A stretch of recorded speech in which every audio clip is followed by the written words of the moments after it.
I did not think that I would ever have occasion to pilot a suit of Magitech armor again, least of all under these circumstances.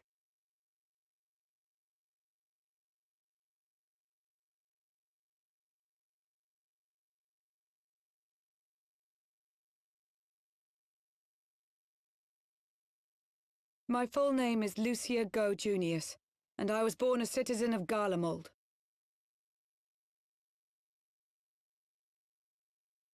Ah, that explains it. When we first met in Ishgard, I very nearly called you Livia. Livia? Livia Sasjunius? The tribunus who served under Gaius van Baelsar? Aye, she was my sister, though we spent little time together. After our parents were killed in an uprising, we were sent to live in different households, setting us on separate paths. Livia felt at home on the battlefield and chose to become a soldier, while I underwent training to become a spy. Then, Ishgard was... My mission. It was believed that Allagan relics of great worth were stored in the vault, and I was sent to investigate. Though I was given little information at the time, I now suspect I was searching for the key we but recently lost. And then I met Sir Emmerich.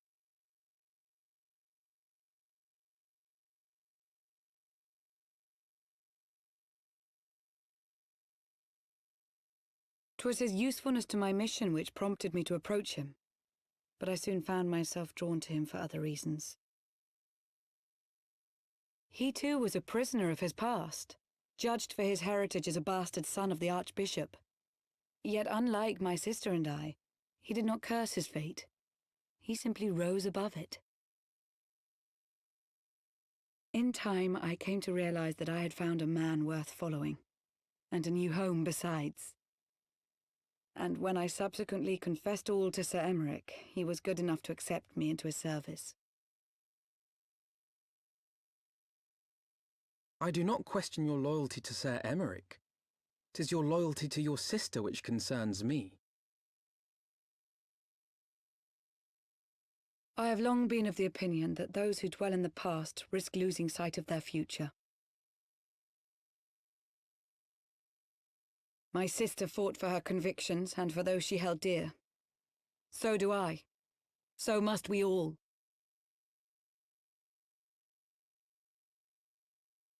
Well, I, for one, am happy to welcome a fellow Garlean to our merry band. Especially one who can make Magitech armor sing.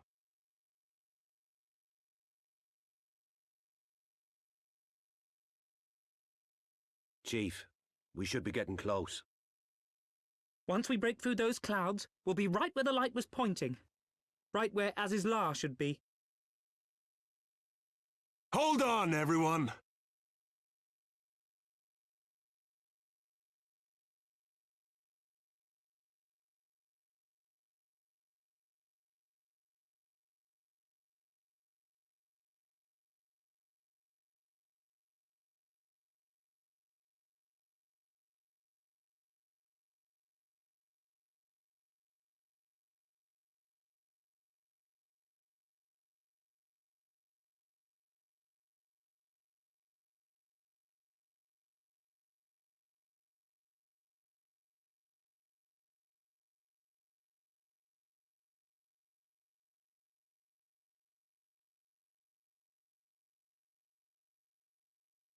Let us begin. Raya O, Arun, if you would.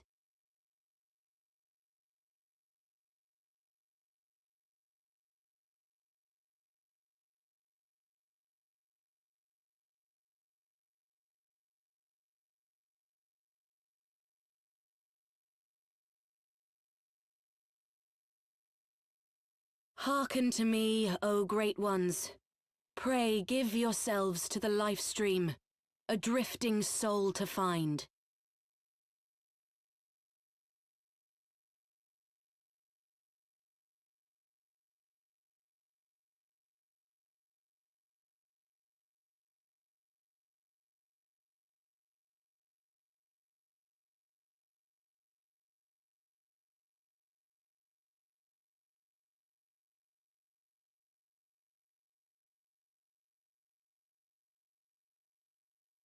Please, Y'shtola. Please come back to us.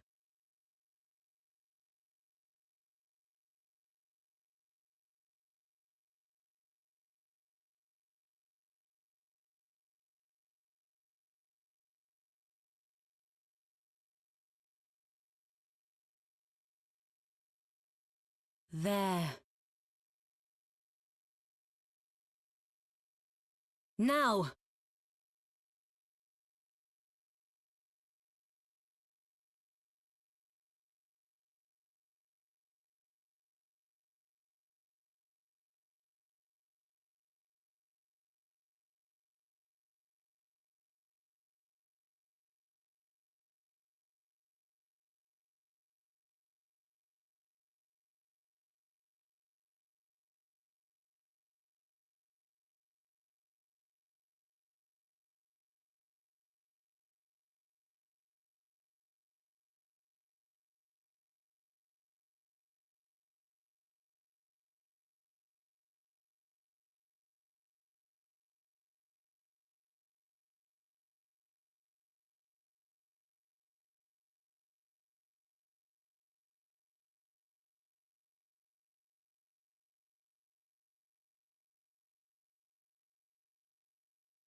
A room has been readied at the roost.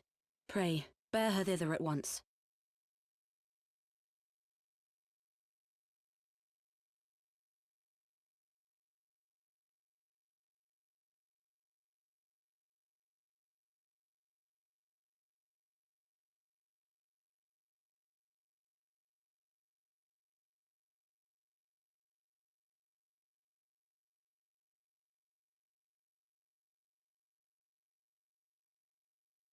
All that remains is to pray, my friends.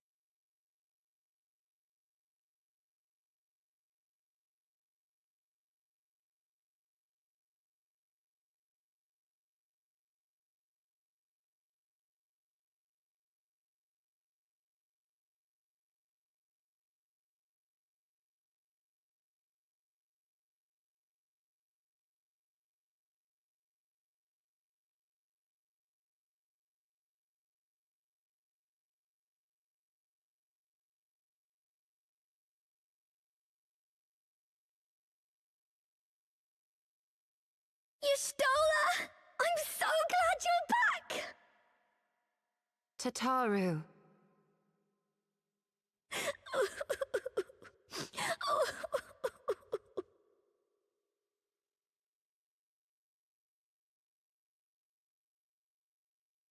You are safe. Thank the 12.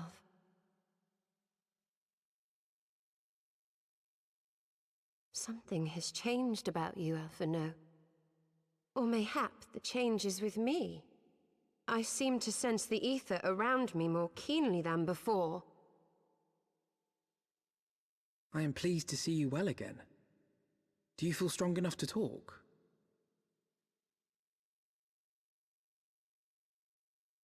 Worry not. I am well enough.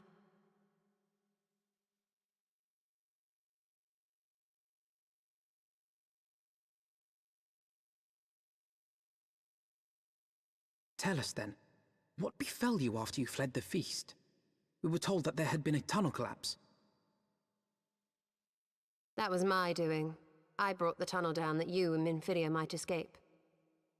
At the last moment, I invoked a teleportation magic, in hopes of spiriting Thancred away at least. Needless to say, it did not go quite as planned, and I found myself adrift in the life stream. The others? Where are they? Did they not escape? They remain unaccounted for. You were the only one we have been able to find. I am truly sorry. It was the Crystal Braves who pursued you that day. My hubris that led to our undoing. No apologies are necessary, Alphino. You are not to blame for what occurred. Know that were our comrades here, they would commend you for keeping the light of hope alive. Don't worry. The others are alive and well, I'm sure of it. We just need to find them.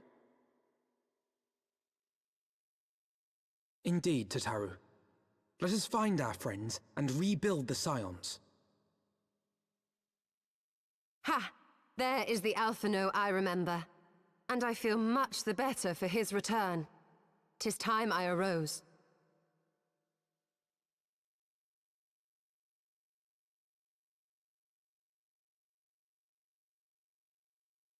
That reminds me. I have a change of clothes for you. I don't like to boast, but I made them myself. I learned how to weave while we're in Ishgard, you see.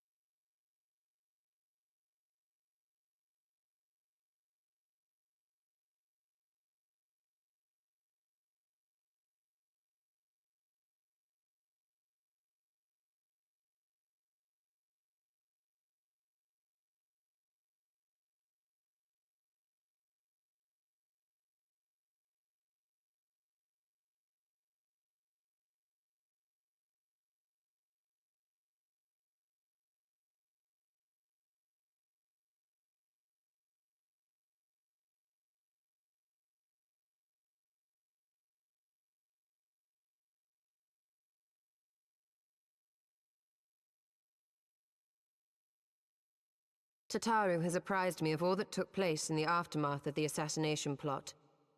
It would seem I have been away for some while. Yes, much and more happened during your absence. At present, we seek to follow the Archbishop to Azisla. And you want for some manner of etheric ram to pierce the floating isle's protective barrier? We do. Might you be able to furnish us with one?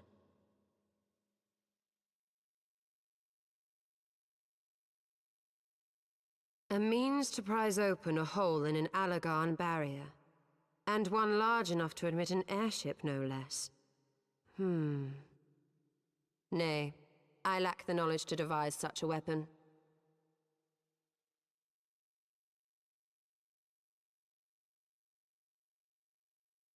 But I know of one who could.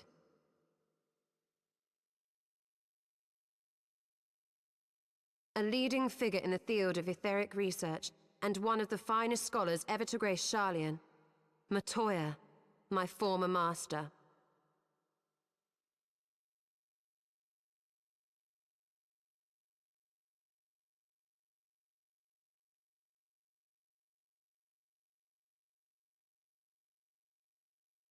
To the Thalaic River, where to the melted snows of Abelathia's spine eventually find their way by means of 1,000 silver streams.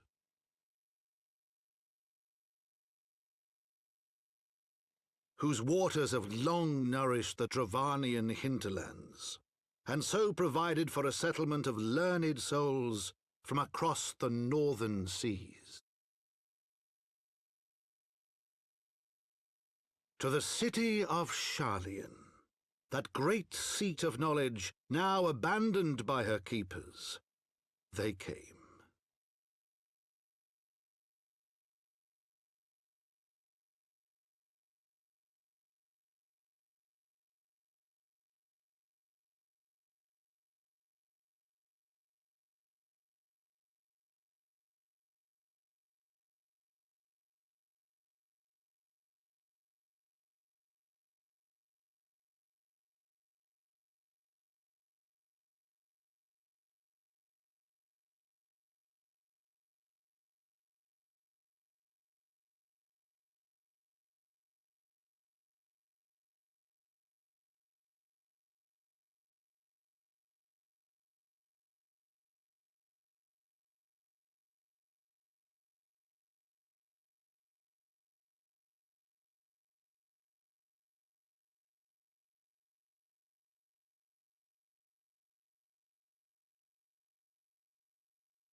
Don't you know it's rude to enter without knocking?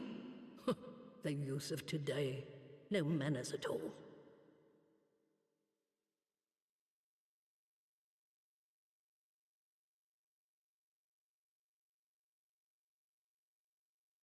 Though we neglected to knock, we did create something of a commotion.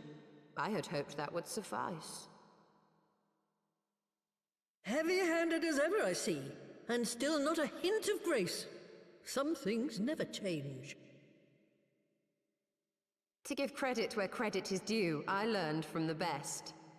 It has been too long, Master Matoya.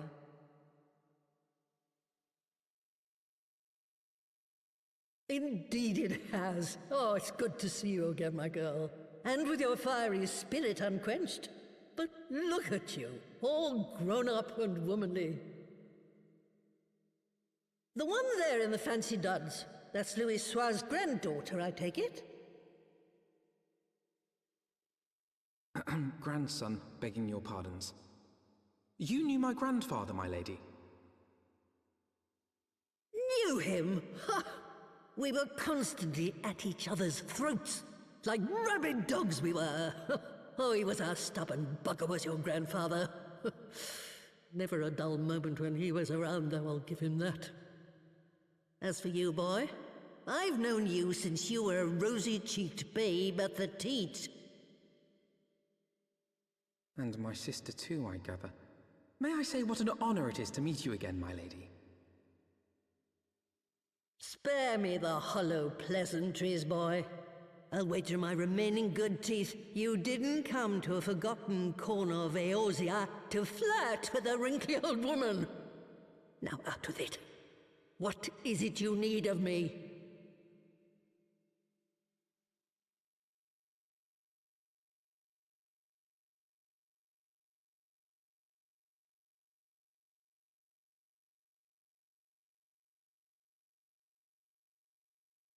Azizla.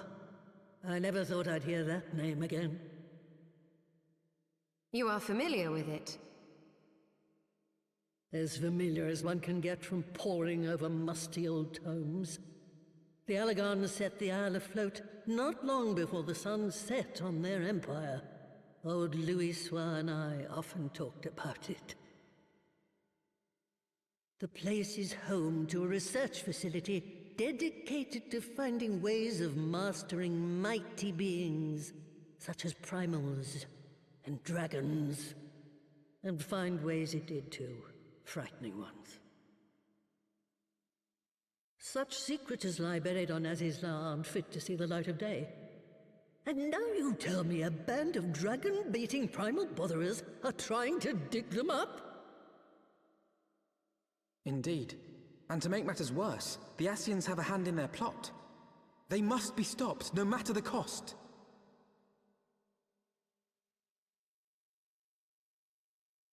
I see. Very well. You will help us then? Truly? I had not anticipated such an impassioned response. Could it be that the presence of young blood has stirred your own?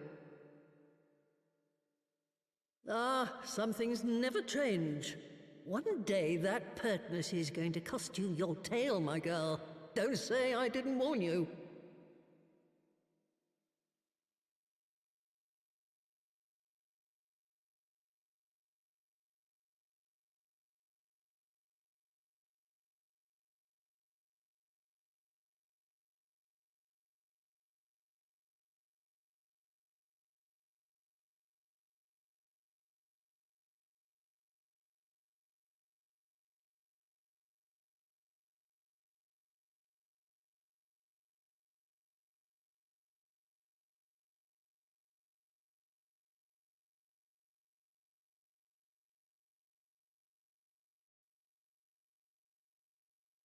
I had not thought to behold this tome again.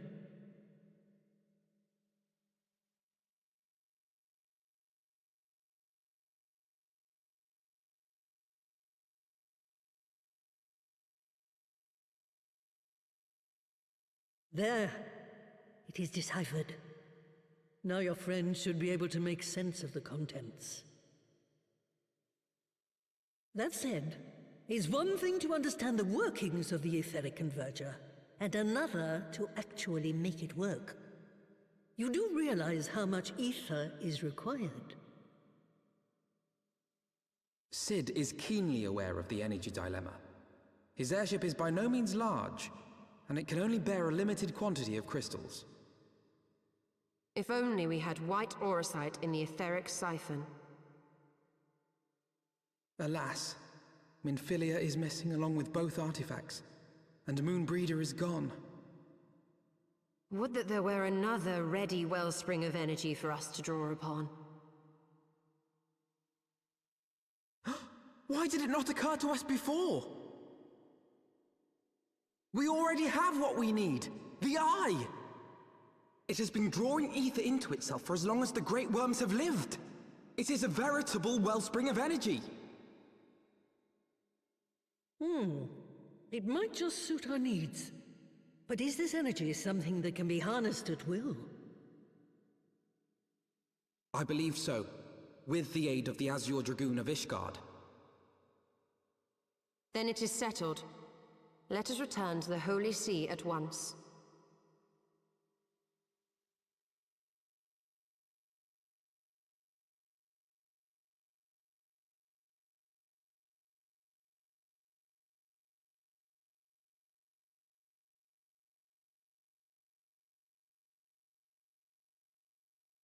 Stola, wait.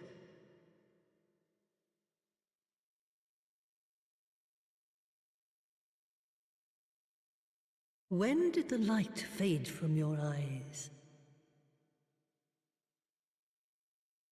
I might have known that it would not escape your notice. It has been this way since I returned from the life stream. An after effect of the teleportation magic I invoked, most like. They are called forbidden spells for a reason. What were you thinking, girl? I have no regrets. I but did what was necessary to preserve the light of hope, to keep my promise to Minfilia. Besides, it afforded me the rare opportunity to wander the ether, a once-in-a-lifetime experience. I need not tell you that it consumes your very life force to see by sensing the ether around you. Take care of yourself. Do you hear me? I will, Master Matoya. And thank you.